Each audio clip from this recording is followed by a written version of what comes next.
Welcome to the Geekcentric podcast, and welcome back to our watch club for Marvel's Secret Invasion. Help me, Talos, because I'm useless without you.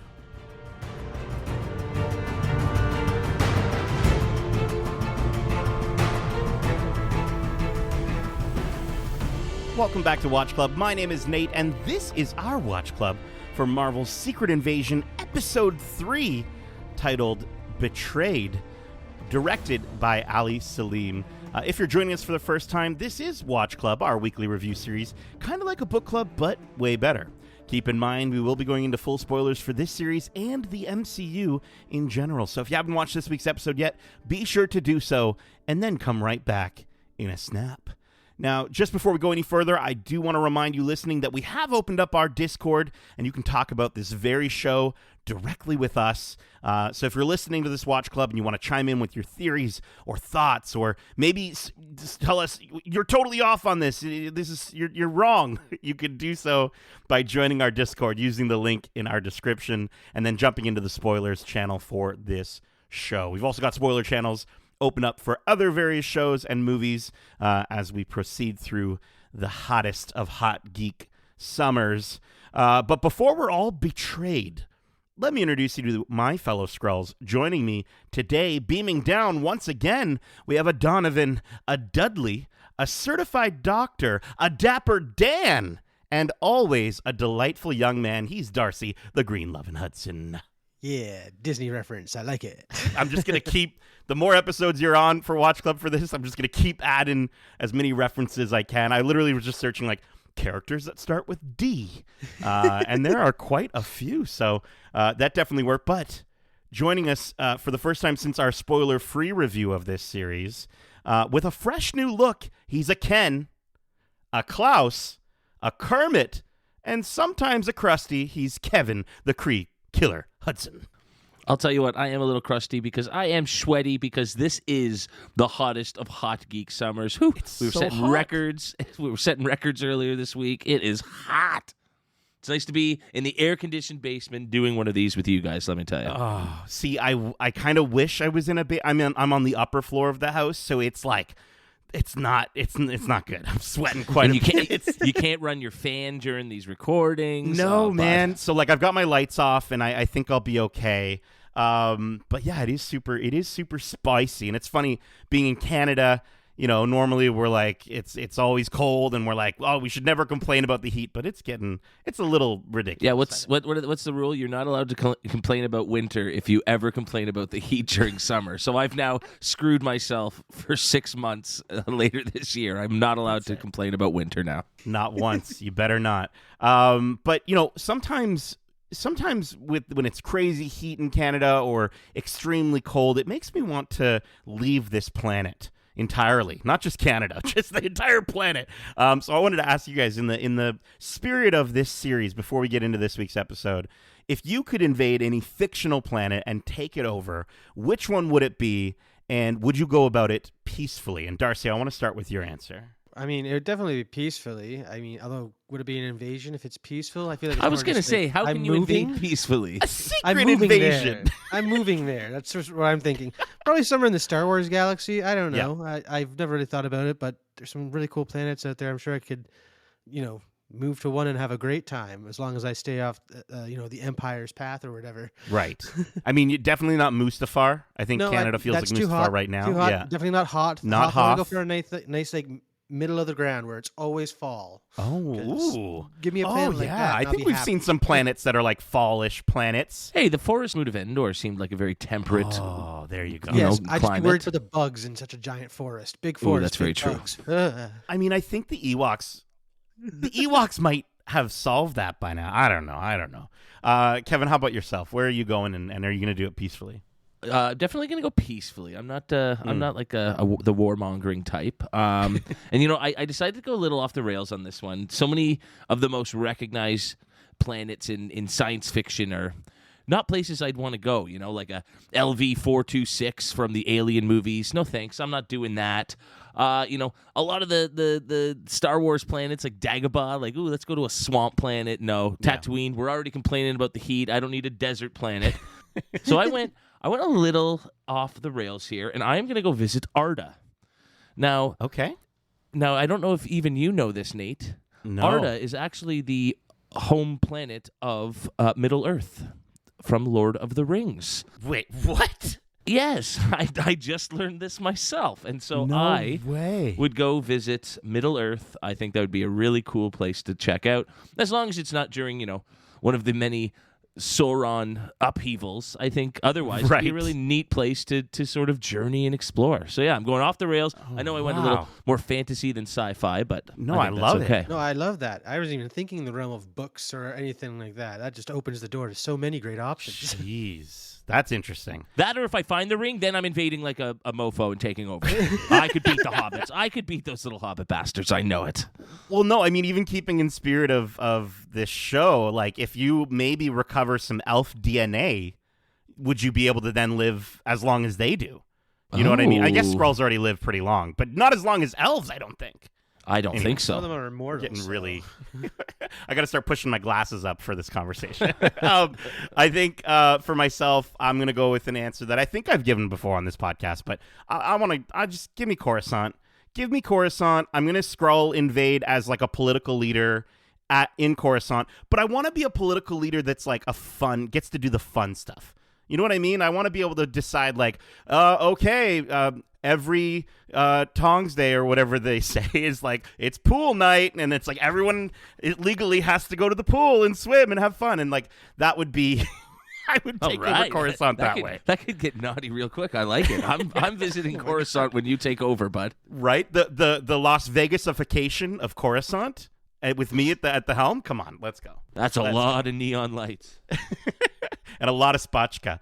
But before we get even more geeky, and before we maybe mention Gaia in a negative light and Talos just rips us apart, or Talos, as I've been remembering to say it properly, and this episode actually was very helpful for that. Let's get into this episode. This week we pick back up where we start off with looking at Pagan, Xerxu, and Beto, preparing for a covert mission to infiltrate the Royal Navy and execute a strike on a key United Nations target.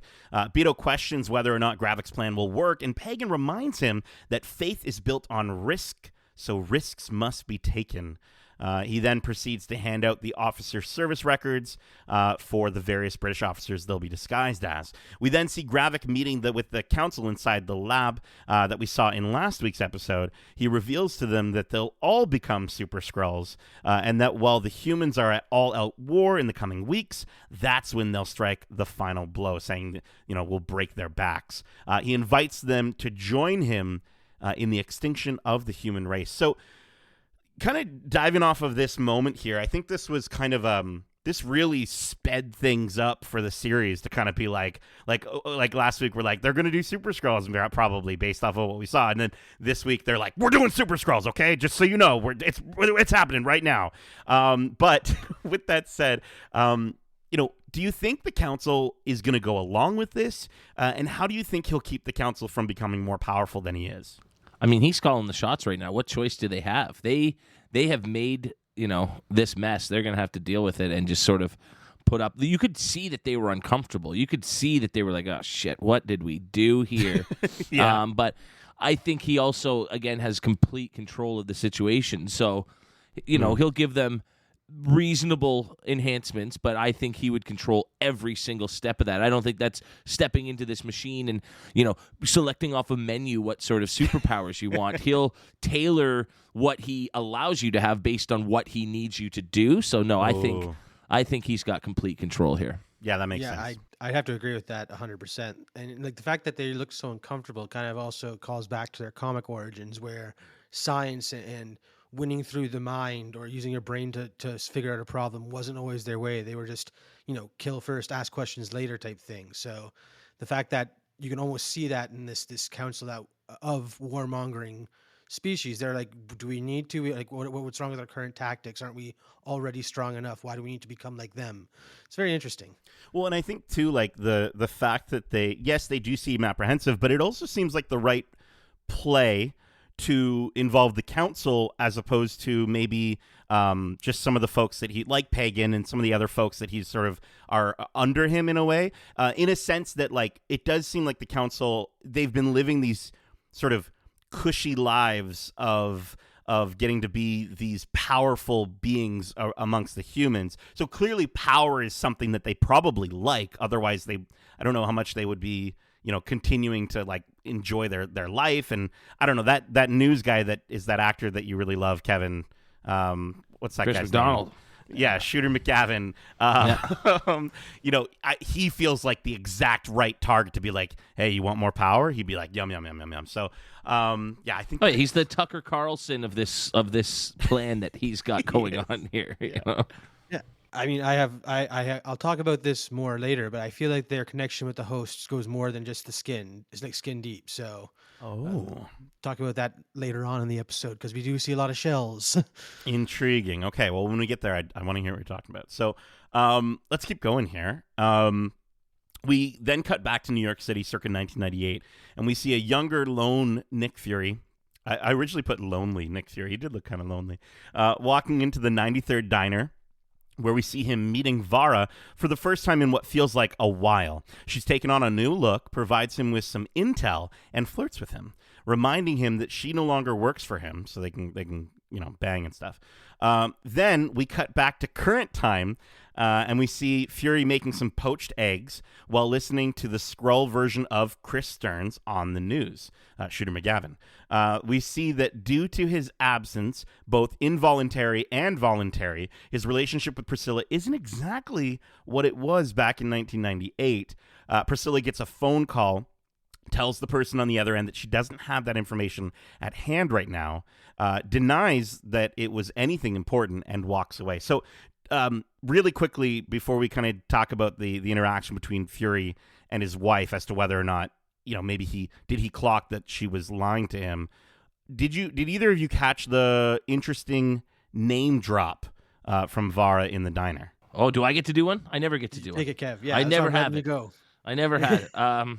The name she drops is General, or just Dravik, but we would know him as General Dravik. Or no, Dreykov. Yeah. Dreykov. Yes, sorry, of the Red Room, obviously from the Black Widow movie, the criminally underrated Black Widow movie, in my opinion. I appreciate that. Yeah, it's Dreykov, like, she was I guess Natasha was working for him when she was part of the KGB, and then having to take him down to prove her loyalty to S.H.I.E.L.D.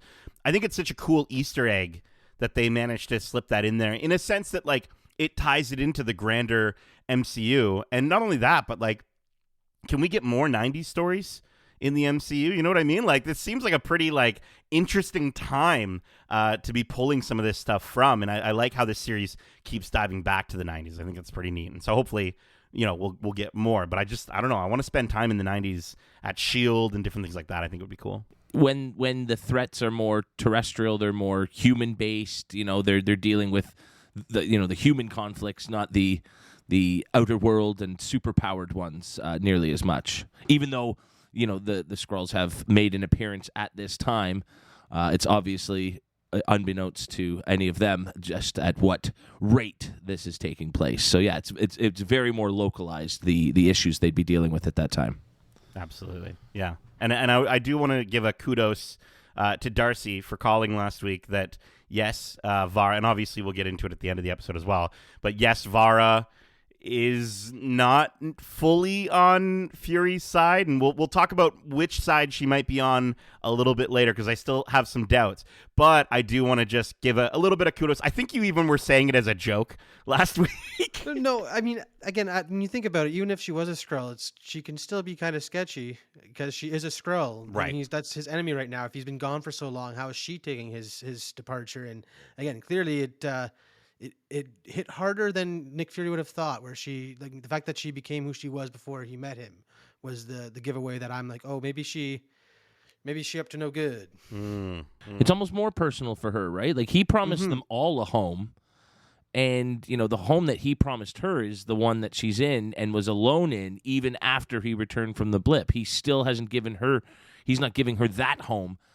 Even though she seems quite understanding with who he is and what that entails, he wasn't forced necessarily to leave her this time. It was a choice he made, and she wants to, she needs some explanation there. Well, and I think the performance, on for the woman who plays Vara, I don't have her name listed here, but I think you can tell the exact moment that yes, she absolutely is lying to Nick in that moment, because he says the name Gravik and her eyes immediately dart to the left.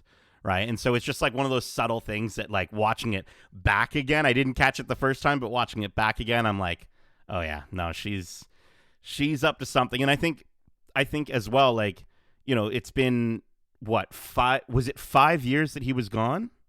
And then would it have been even more that he went up into space and then came back? I'm trying to think of when the blip was supposed to return everybody. Was that 2020? Was it were they at that point on pace with our current time? I'm trying to. Yeah, it's a little bit messy. If you listen, but it was years. It was clearly years that he was up in space and had left her. I think. Yeah. Yeah, on his own, out of his own choice, and I wonder how long she knew that. But I think he said in the first episode he only allows 2 lies. So hopefully she doesn't lie again, although I feel like she's going to. But let's keep going here. We then see Gaia woken up by Gravik, who doubts her and begins questioning, about how Brogan was able to confess to something he didn't know. And Gaia tries to convince him, saying like he was forced under torture. He had to make an educated guess. And then Gravik brings Gaia with him to a parley called on upon by her father, Talos. And while on the way to this meeting, Gravik gets a phone call and confirms that the UN plane will be at Neptune's coordinates at 2200 hours. And I'm like, watching it back and knowing everything that happens, I half expected to see him like look over at Gaia, like, it's going to be 2200 hours, Gaia, like, just be aware of this. But she uses her burner phone to write it down. And then inside the History Museum, we see Gravik commenting on a painting, mentioning to Talos the differences between statesmen and soldiers, saying how he'd rather have his name written in blood than paint and ink. And then this was kind of the for me, one of my favorite parts of this episode. They sit down for a conversation. Talos asks him to stand down and even offers Gravik an honor meeting. Darcy, an honor meeting, is that something that would have been in the comics? Is that something that Skrulls do? Again, it's been a while since I've brushed up on my Skrull knowledge, so I honestly could not tell you. I've got a very fleeting memory of it. Sounds Skrull to me, lore. it reminded me of like I can't remember what it's called, but in Black Panther, like when they do like the challenge, right? And they something like that. I think of I'm thinking like the Dothraki in Game of Thrones, and it's like, you go and you just with hand to hand or similar weapon sort of combat and the last man standing. That's definitely what it felt. He was ready to die for his beliefs in that scene. Interesting. Gravik denies him though, and tells him that he should be grateful that he hasn't sent Gaia back in a body bag. Talos bursts out of his seat and begins to forcefully grab Gravik by the shoulders, and as soon as he does, every person in the room reveals themselves to be Skrulls as they all shift into Gravik. What a moment. Gravik motions for them to stand down, and they shift back. Talos warns Gravik that humans are at their most formidable when they're threatened by a common enemy. He says that he'll tell every army who their enemy is, and that they'll see the difference between himself and Gravik and his people. Gravik responds by mentioning Gaia again, and Talos stabs a knife right through Gravik's hand, telling him that now until the end of time, his daughter's name stays out of Gravik's mouth. Keep my daughter's name out your motherfucking mouth. All I could think of was Will Smith, man. Absolutely. As Talos walks away, Gravik, now embarrassed, heals himself with his extremis power. So let's talk about this incredible scene, this incredible sequence. And do you think Gravik, no pun intended, had the upper hand at the end of this conversation, or was it more on Talos' side? Well, I think he definitely took Gravik unawares with the fact, like his passion and intensity, because Gravik sees this guy as a merciful, terrible general that would never fight again after the war that he lost. And clearly this Talos is at a place where he's going to start fighting again because his family is what matters to him. And right now his family's in danger. So I thought it was really cool. It's like the last family he has, I guess, right? Yeah. Yeah. It was definitely badass, but Graviks in control here, man. This is all part of a plan that we see unfold throughout the episode. And like, you know, he this is all part of a plan that he's just sort of letting play out. Every step of this he's thought about and is expecting in one way or another, even if Talos was a bit more aggressive than he might have expected. Mm-hmm. And before we go any further, why does Gravik use so much sugar? Because I noticed this in the first episode too. He put like 6 cubes of sugar in his coffee, and in this one he's just dumping half the bottle in. Like, hey, he likes a little espresso with his sugar. Or is that like the fuel for the extremis that he's had in his system for longer than we've known? Like, it isn't just a new thing. He's had it for a while. Maybe he needs some extra calories. Oh, yeah, that's what I'm wondering. Like, because he's clearly been experimenting on himself. I'm not sure if the scientists know the way that he was kind of sneaking around there on his own. Oh, I like that. Yeah. That or he's not actually a Skrull. He's one of the cockroach people from Men in Black. Men in Black. I was literally just about to say sugar water. Oh, so if the corner of his mouth starts drooping down a bit, we'll know. We'll know. I'm on to you. I will say, idea. I do wish they hadn't revealed that big moment so much in the trailers. In the trailer. And even in like the promotional material on Twitter and stuff this week. It was like one of the first shots promoting the episode, and I think it would have just landed even heavier had we not seen it so much. But I have so many questions about Skrulls and everything like that, because I thought we established that they could only take over the bodies of people that they had captured in those bags or like in the mind sucky things. No, so Skrulls work on a visual thing. Yeah, they get their memories from the shells. Change into anybody.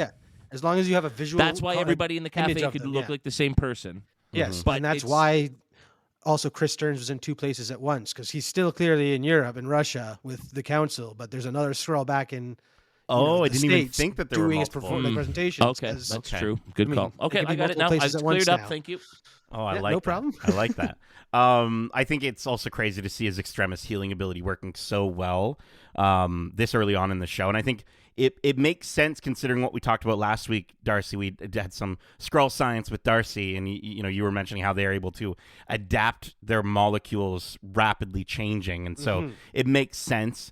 I think also the fact that he said he wants his story written in blood, and how we literally get that moment where he sees, he's looking down at his hand and he's pulling it back, and like this show from a violence standpoint, I'm just like, go for it. Let's go. Was that a butter knife that he got stabbed with? Like, it looked like they were in a little tea place, and I think it might have been. The force required to remove it from his hand. hand like to take that off is even worse when you think about it. Oof. Yeah. So good.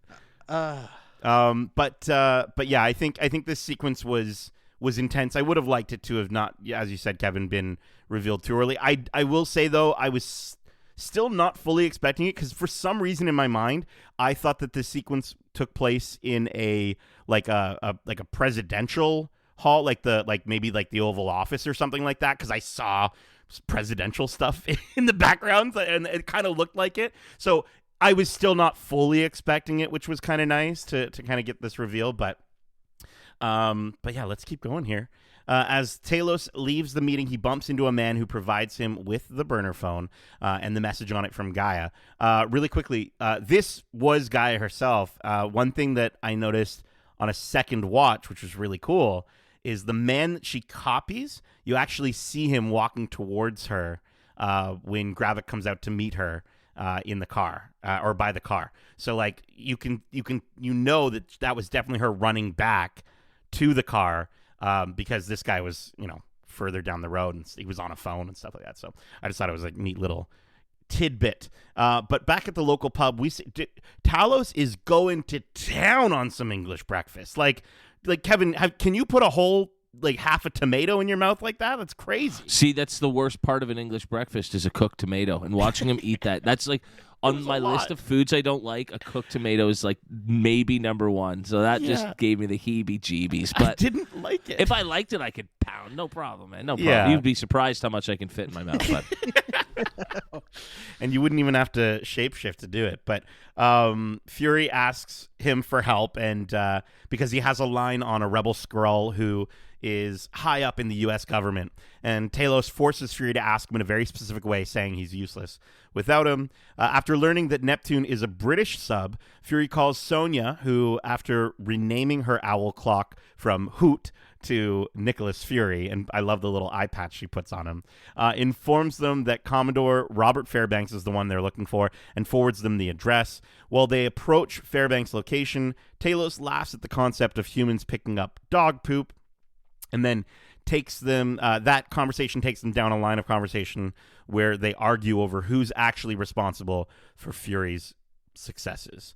So what do you think Talos was getting at here, really, in terms of bringing up the dog poop question, in terms of, I guess, interspecies relationships?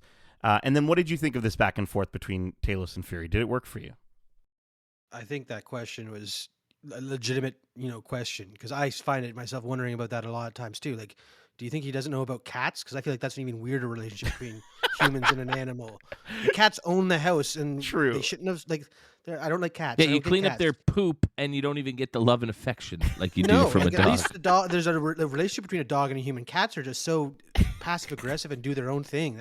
I think that's just a genuine question that he didn't expect to go down the road it went, and I loved this interaction where it kind of shows how much Fury relied on these Skrulls that came and joined his cause. So you can understand why some of them might be so upset if they were so responsible for his rise to power and finding, almost his home, if you will, where they're still homeless and looking for their own. He's almost like a cat. He's not showing them the love they deserve. Although I have had some really loving cats in my past. Sorry, go ahead, Kevin. Every cat person says that. I don't believe them. But I will say the interaction itself, minus one big, huge flaw that I'll bring up in a sec, was terrific. These two getting to act together anytime they do is always terrific. You can see, like, they really do feel like old friends, and, even at a crossroads like they're facing in their friendship, they still have each other's back. Mm-hmm. And at a time like this, they both need each other. I think they realize that, and despite, their difference of opinion in certain things, they both need each other. I will just say, this show has such a serious tone.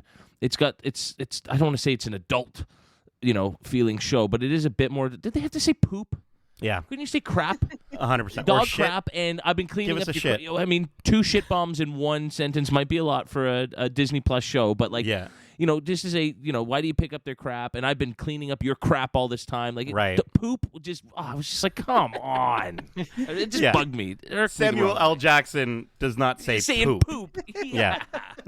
I think I totally agree with you there, Kevin. I think that is part of some of the humor in this entire episode that didn't fully land with me. I get what they're going for. As you said, they're buddies. It's an old relationship, almost like that buddy cop sort of mentality in this episode.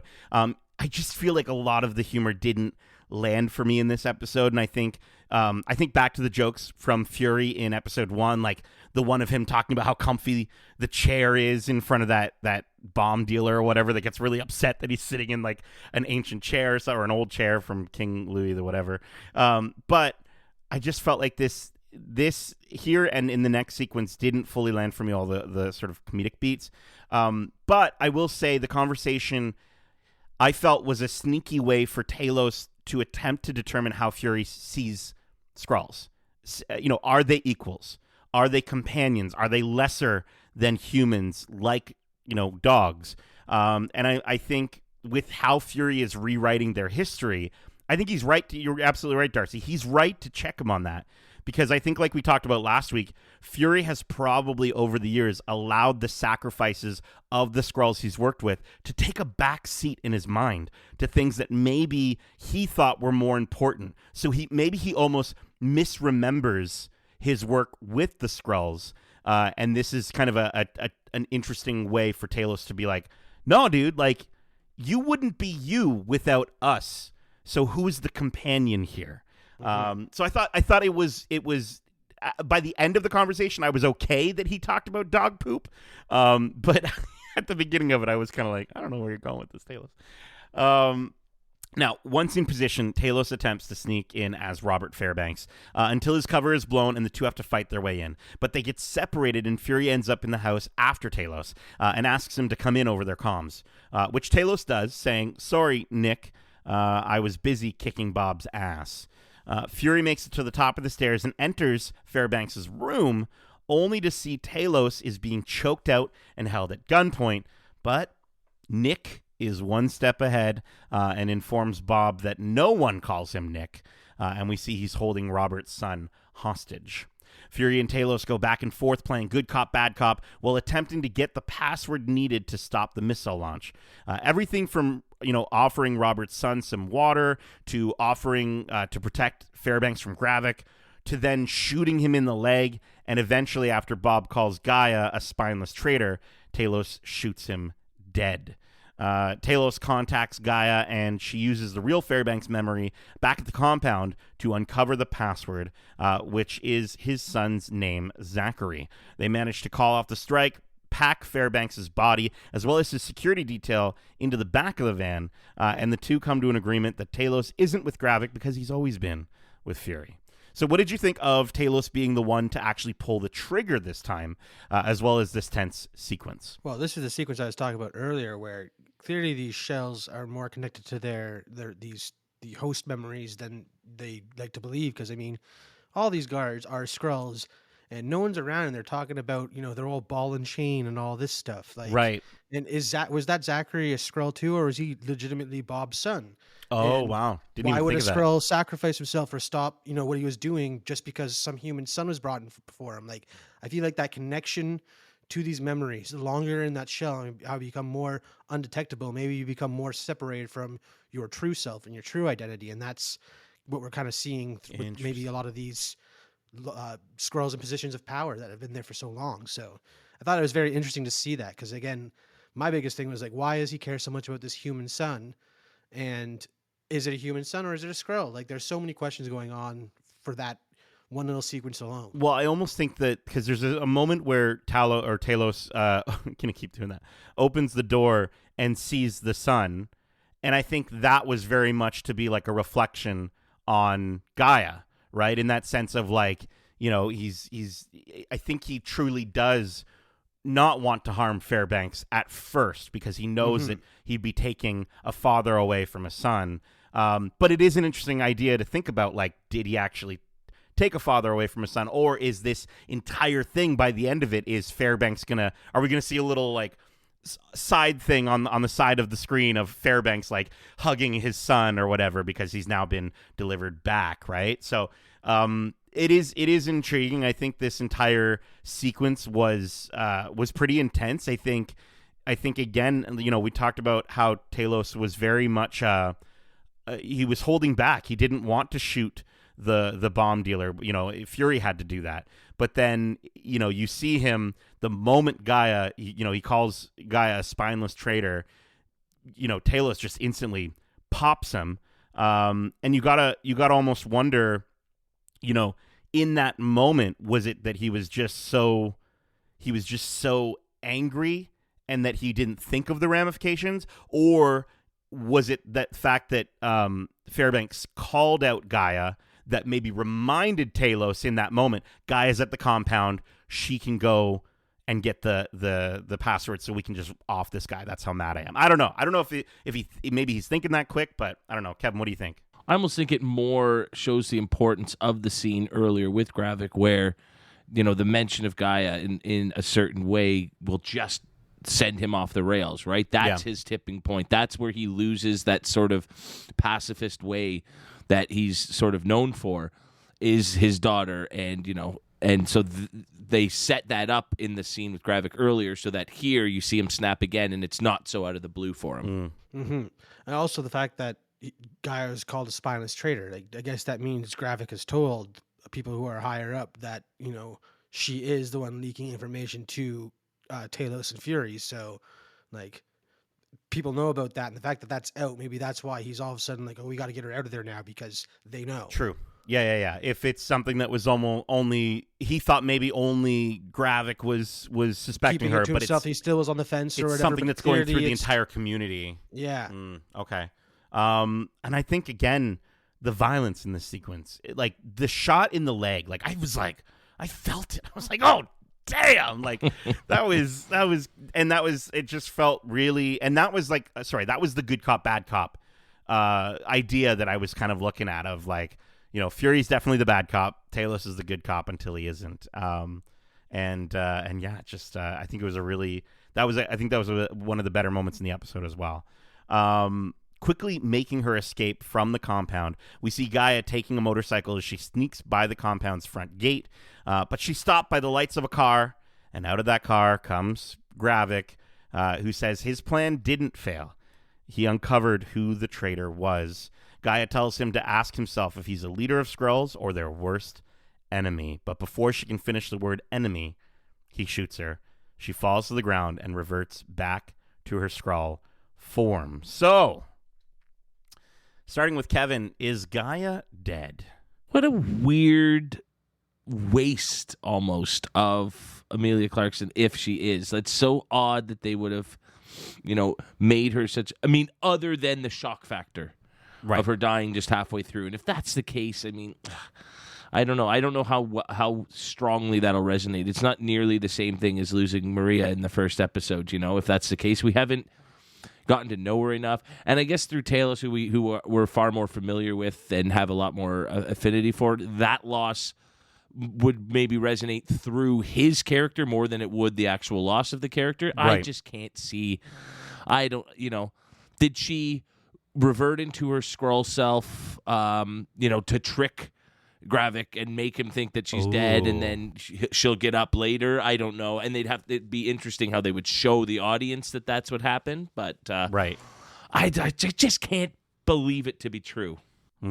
Darcy? Yeah, I mean, I've got two theories. One of them is, like Kevin said, she just reverted, just to trick him and fool him. And then another one is, like, what if that wasn't Gaia? What if Gaia and Talos swap positions when she dropped that burner phone?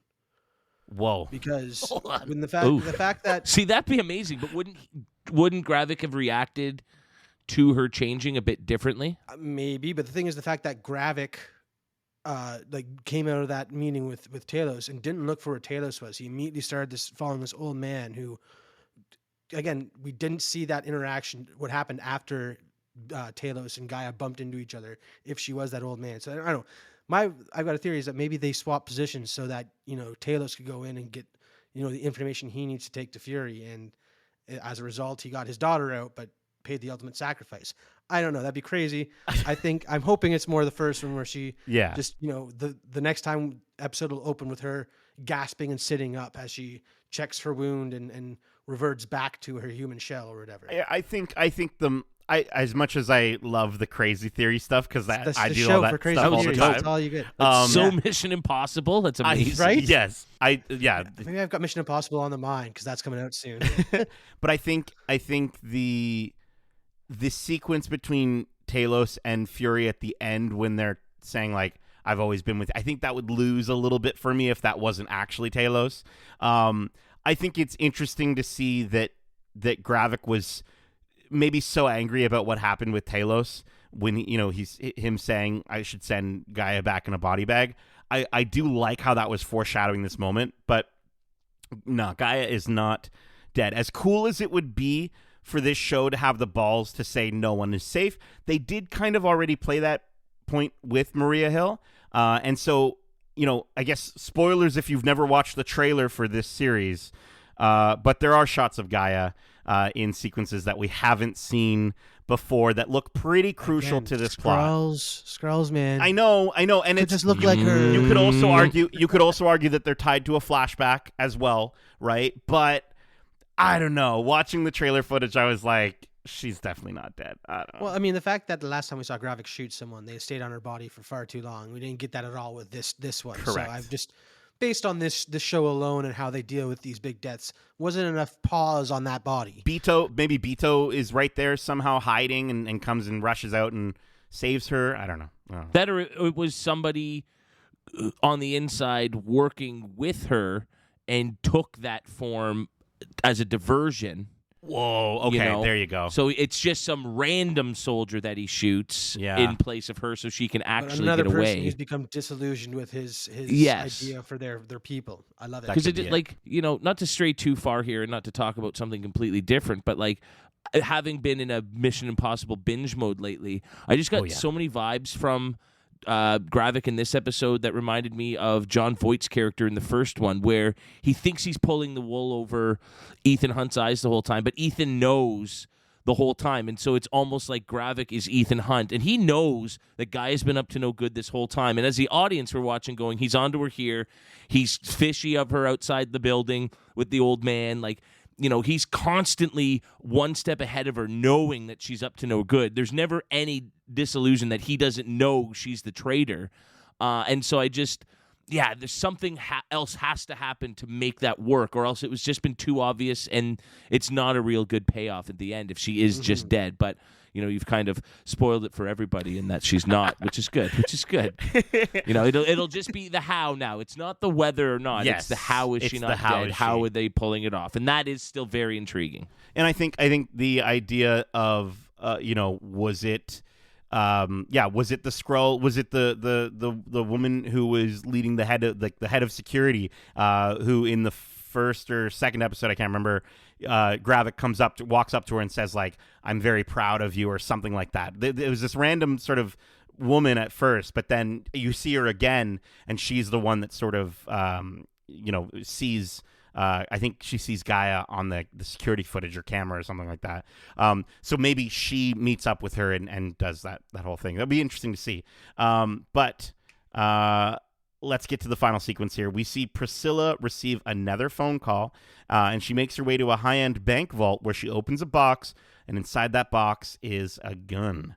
She receives one more phone call, and when she tells the man on the phone that she wants to speak to Gravik, he says, "Yeah, well, you're talking to me." So I'm going to give this one to Darcy here. Who is the man on the phone? I like how they tried hiding, pulling the wool over our eyes by saying "man on the phone" in the subtitles. Yeah, it's clearly Rhodey. Yes, like 100% Rhodey. I listened to it like 3 times. I'm like, yeah, that's Rhodey. It's got to be Rhodey. That's the man on the inside. Nick Fury was onto him as soon as he sat down with that meeting type thing. That's why he was being so dickheadish. It was such a cavalier encounter during such a serious, intense topic. Absolutely. Oh yeah, that's confirmation that Rhodey is a Skrull, and I love it. I can't wait to see how this spins out. Is she going to go to Fury being like, what's going on here? Blah, blah, blah. It's great. I love it. No, not that Rhodey's always been a Skrull, just that he's a Skrull right now. So he'll be in one of those mind zappy thingies. And well, last week we, Darcy and I had a mind zap of our own and somehow collectively came up with the idea that, the moment that Rhodey comes out of the meeting, the UN meeting or whatever it is, and then gets a phone call from Fury that the Fury on the phone is a Skrull, and then the Fury that meets up with Rhodey at the bar or the pub or whatever, that's the real Fury, but then the Rhodey that he meets is a swapped out James Rhodes, and that's the Skrull between Rhodes. The UN meeting and that meeting with Fury. Yeah, that's when the switch happened. Took place. Yeah. So then, are we going to get some sort of like montage flashback sequence of how all of these events have transpired and where these switches would have taken place? You know what I mean? To explain all of that's the only way you can really do it. If you do it just through dialogue, man, it won't work. Not in a show where the physical transformations are such a key to the surprise. Mm-hmm. Well, I mean, the fact that it's drawing so much inspiration from all these great spy thrillers. Every good spy thriller has that breakdown of how it all went down. So yes, I feel exactly. that's got to come in 5 or 6 or something like that. And credit where credit's due. Again, Eric Voss did point out that Fury is wearing those specific glasses in that conversation with Rhodes that he also wore in the train with Talos. And so maybe they were recording something that will reveal, and you'll watch it back later. But all this being said, I'm almost on the other side of the fence now again from that theory, because I'm wondering if is this a moment where we see Priscilla being called back into active duty working with the U.S. government? And so is it possible that Vara decided to work closer with the U.S. as an ambassador to the Skrull people once Nick was dusted? Because maybe that was the kind of relationship that she had. I mean, she was already, obviously they were already working together on missions and things like that in the past. And another thing that supports this theory is that in the trailer, we do see a moment with her back-to-back with Gaia on a mission of some kind, wearing the same backpack. So I think, I still think she's a good Skrull, because I think she's going to they're going to tease us that she's not good, and then she actually is going to be good.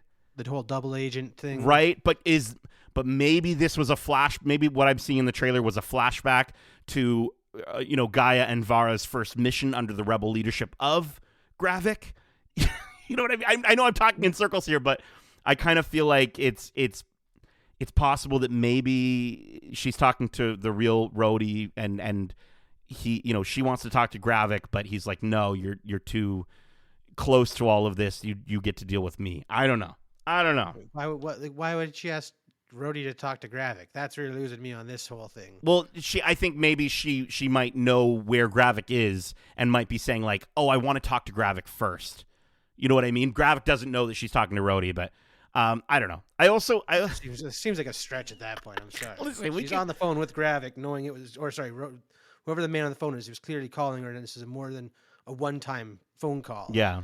You wouldn't just say, let me talk to Gravik. It's like, that's something you could have talked about before. Maybe. I don't know. It's just, I did go back and watch this Rhodey. I rewatched this man on the phone. And this is where I'm going to go even back again, which is I did watch the meeting between Rhodes and Fury when he fires him. And the entire conversation, he does call him Fury until the end. Yep. He has one Nick slip. I'm calling it a Nick slip. I like it. and in this episode, we did learn that no one calls him Nick. So maybe that's confirmation. I don't know. This show is just, it's messing with my mind, man. I mean, if we're going Falcon and Winter Soldier, she wasn't using an iPhone, so that gave away Sharon Carter's whole role in that show. Oh, true. Maybe it's giving away Vara's in this show. I don't know if they're going that route again. Maybe. Yeah. She's using one of those flip androids or whatever those are. But, we're getting all speculatory here. Before we get to our final thoughts, did we have any other Skrull secrets or theories that we wanted to share before we wrap up this episode? Okay. Hear me out here. Oh, yes, Kev. Let's hear Kev's theory. Hear me out here. So we're clearly going to get this moment where we see some people that we're familiar with who have been being imitated by Skrulls in this compound attached to the Mind Zappy thing. Why would they bring up Dreykov in this episode if it wasn't to very subtly hint that S.H.I.E.L.D. has in some way been trying to infiltrate the Red Room all this time? And what if, along with the bodies of, say, James Rhodey or Everett Ross, what if Natasha's there too?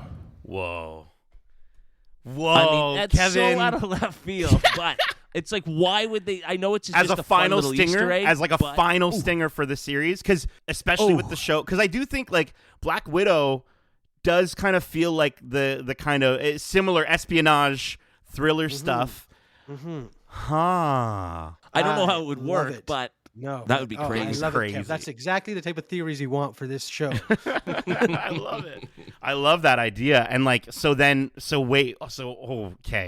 Hold on. So are you saying that she's alive and the one that died was a Skrull, or maybe? Yeah. Whoa. At some point, the switch happened. And, but then her whole relationship. Oh, but again, the relationship with Clint is established because the longer she was in she would have those feelings for him. I mean, it would be such a stretch, but holy shit, with that that would blow up the internet for a couple days. I love it. That would be really intriguing. Even though I do think, didn't Scarlett Johansson say like she doesn't want to do this stuff anymore? I'm pretty sure, but I'm almost certain I saw something recently where they are in talks to do something. To do more. Okay, well then your theory is correct, Your Skrull Oh, secret. I got it already. We don't even need to see it to believe it. I love it. I don't have much, and it's definitely not as juicy as that. I think my only Skrull secret this week is that Gravik, at the bare minimum, when he says we're going to make everyone a Super Skrull, initially I was like, oh, he just means the council and him. I do think he is going to give Extremis to everyone on the compound. I think there's going to be a sequence where all of them on the compound undergo some sort of treatment or something like that, because that would essentially, I think at the end of the day, yes, he's keeping all the women and children and all them not in the fight, but it's Gravik. I think at the end of the day, I think he doesn't give an F if it's going to be, he doesn't give a poop, I should say. That's his written in blood yes, moment. Exactly. Everyone now, is Extremis. With all those people with Extremis, you would have to start calling in some big guns at this point, no? Well, like that sounds like an Avengers level threat to me at this point. Because, do we think we're getting that at all? Or now that we're halfway through and they haven't shown any signs that we're getting imposter Avengers? I don't know. But I think again they're trying to go with the whole everyman. Like, you can't trust anyone. It's not like the superpower thing. They're trying to differentiate themselves from that big comic reveal where it was the heroes that were the threat. And the other thing I'm wondering is, in 3 more episodes, do they have to wrap up Secret Invasion? In the sense that this maybe is a show that starts Secret Invasion, but maybe we continue to see the ramifications of maybe Gravik doesn't die by the end of it. Maybe he dies, and because he dies, something happens that allows the greater takeover to continue further. I'm not sure, but I think that's an interesting idea of, like, do we have to be done with Secret Invasion in 3 more episodes of a show? Well, especially with the fact that we haven't heard much about Armor Wars because that was kind of shelved or pushed back a bit. And I'm wondering if maybe that's because the events of this series will directly play into where James Rhodey is in Armor Wars. That's really interesting. Why there is a need or a clamor again for having these fleets of suits to outfit your militaries and stuff like that. Maybe because the Secret Invasion is still ongoing, there's still the Skrull threat out there. I think it'd be really cool to see how this, again, it doesn't necessarily need to wrap up because this threat could be an ongoing thing because of how many Skrulls there are, how many factions there could be. There's another colony out there. Like, this could only be the beginning. Emperor Droji or whatever his name is could come in and wreak some havoc. But yeah, definitely. Okay, let's get to our final thoughts for this episode, which we're going to be rating on a scale of 1 to 5 betrayals. And Kevin, we're going to start with you, my friend. I think it's another really solid entry into the show. This is the best TV show they've done in years. One of the best projects they've done in years. I will say, I think this episode, and I'm sure a lot of people actually preferred it, but the shorter runtime, in my opinion, hindered it just a little in that while we got these great simmering conversations, big action reveals and moments felt really, really rushed. Yep. And I appreciate that they spent a lot of the time building these relationships and having these serious, intense conversations. But like you said, it was right at the start of the episode, and it took 2 minutes, and it's like extremists for everybody, you know? And I think that could have been a bit more of a slow burn. So I just think a couple more minutes to a couple scenes would have made the episode have the same impact that it had for me for the first 2 episodes. But that said, it's another solid entry. I have more questions than I have answers, and that's always so much fun with a show, especially a spy thriller like this. I'm excited. I'm almost sad that we're already halfway through because it does feel like there's a lot of work to be done over these last 3 episodes. But again, I really, really enjoyed it. So on that note, I think I'll go slightly lower than I went for the first 2, but it's still a solid 4.3 out of 5 betrayals. Oof. Darcy, how about yourself? I'm right there with Kev. I do feel like the action was kind of glossed over in this one. And the characters made some questionable choices just because of how short we had with them. It's like, how does Talos go from seeing the kid to being caught? Could have been a fun little scene to see a bit more action. Again, we're looking for, but wanting more to me is not that big of a negative. So I'll be giving this one a 4.5 out of 5 betrayals because, again, I still love the episode. Again, like Kevin said, some more questions than answers, and that's exactly what you want from this type of show. And I can't wait to see how this all plays out into the bigger MCU picture. Yeah. I think I think for myself, I agree. I agree with a lot of what both of you are saying. I think this one was a bit weaker for me, though. I think there's solid moments. There's solid interactions. I think the parlay meeting and the Skrulls in the room shifting all at once, and the music in that moment was fantastic. I think the tense sequence with aborting the strike was great. Even the fact that like instantly we're like, she's definitely still alive. But the shooting of Gaia at the end, I thought was a good moment, and I think a really great sort of line delivery for Emilia Clarke. I think this this was also a really good episode for performance from Ben Mendelsohn. I think it was a really good showcase of what he can do. We got moments of bombastic anger to subtle moments. Like there's a really lovely moment where he just smiles when he thinks about how much Gaia takes after her mother when he's having a conversation with Fury. Mm-hmm. And I really thought he was fantastic in this episode. But it is messy. It clumsily handles the narrative to, like you're saying, Kevin, speed things along. The beginning with Graviks, Super Skrulls. It's just like, okay, we get it. Like we're there now. I think they could have stretched that element out just a little bit longer, because as excited as I am to get to those moments, I don't know, it just felt a bit sloppy and more tell than show, which is not something I expected after the first two episodes. And I also think the humor and the dialogue in a lot of the instances in this episode didn't land for me, even though I knew what they were going for. I'm still really enjoying, as I said, those big moments in this show. But last week was just so freaking solid that I was, in a sense, I was kind of like, they're not going to be able to do that good or better, this week. I don't know. And so for me, I was at least, I think they didn't do it as well.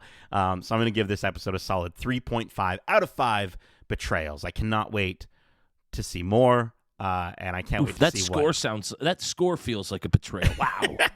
It's a stab through the hand, but Kevin, they're going to use their extremis power and they're going to repair. They'll heal quickly. Okay. It'll be fine. Okay. But that is it for this week's episode of Watch Club for Marvel's Secret Invasion. We hope you enjoyed it, and if you did, make sure to subscribe to us wherever you like to listen to podcasts, if you haven't already. And if you want to write into the show with your thoughts or your predictions on the shows we cover in Watch Club, well, let me just stab Kevin through the hand so he can tell you how you can reach us. Well, Nate, it would be my pleasure. As always, we could be reached at wearegeekcentric@gmail.com. That's wearegeekcentric@gmail.com. Or if that's a little bit too much like picking up dog crap, we can be reached on the socials, on Twitter at GeekcentricYT, and Instagram and TikTok at...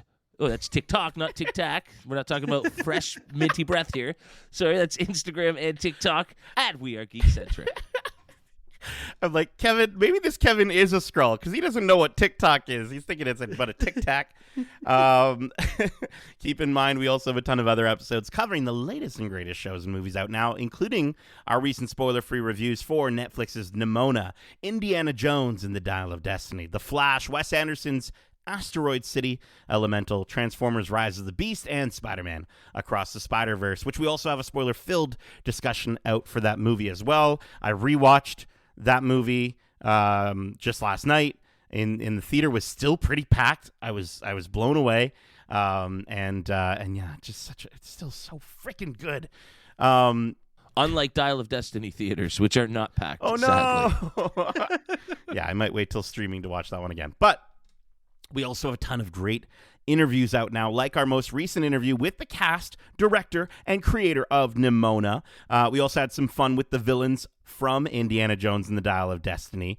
And if you can't get enough of this show, we also have an interview out with Kingsley Ben-Adir, Gravik himself, and the director of this show and showrunner, Ali Selim. You can check those out on your podcast service of choice or over on YouTube at youtube.com/geekcentric. Oh, I'm hot. This whole summer is hot. It's a hot geek summer. It's rolling along. And soon we're going to have coverage of movies like, we've been bringing it up a bunch of times, Mission Impossible Dead Reckoning Part 1. Everyone's going to take off their masks and reveal that we're all each other, I guess. And then we also have coverage for Haunted Mansion coming up, and Oppenheimer, and maybe Barbie. We'll see. I'd love to chat about Barbie on this podcast. We also have some coverage for series like Foundation Season 2, After Party Season 2, and The Bear Season 2. 2. A lot of season 2s. So much more than that as well. So stay tuned to find out what's next for us here. But until then, Kevin, Darcy, thank you so much for joining me for this Watch Club. And as we say... Hold on, wait, does Kevin maybe have a better option? We'll see. Can we stop saying Skrull you later? So, Kevin, for the first 2 episodes, we couldn't think of anything, so we just said, Skrull you later. I like Skrull you later. Okay. Sorry, nurse. I'm against you. Okay. Let's do it. Skrull you later. Kevin, you kind of sound like it could be like a crusty thing. You know, like... Hi, kids. Hey, Skrull you later. Skrull you later.